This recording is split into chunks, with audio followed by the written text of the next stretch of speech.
পুজো আমাকে জামা প্যান্ট কিনে দিতে, আমাকে দিল না। আপনি আমাকে জামা প্যান্ট কিনে দেন। বাবা, আমাদের ঠিক করে সংসার চলছে না, আমরা কোথায় টাকা পাবো? তোমাকে জামা প্যান্ট কিনে দেবো?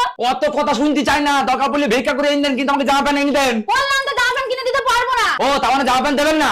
দেবেন না, আপনি দেবেন না তো? ও মা গো, ও মা, ও মা, চলে গেল, আমার চলে গেল। ছোট বড় নির্বংশের জামা আমার হাতে কম দিতে চলে গেল।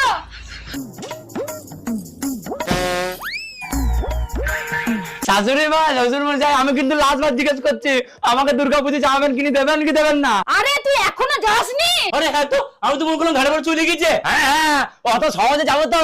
দুর্গাপুজোর জামা প্যান্ট নিয়ে তারপরে যাবো। জামা প্যান্ট দেবেন কি দেবেন না সেটা বলেন। জামা প্যান্ট দিই আর না দিই, আজকে তোকে আমি ছটার বারে অবশ্যই দেবো। হ্যাঁ, আর আমি ওই ট্যাঙ্কে করে 2 ট্যাঙ্ক দেবো। ওরে বাবা রে, ওরে বাবা রে, জামা প্যান্ট দরকার নেই। ছোট বড় নির্বংশের পালা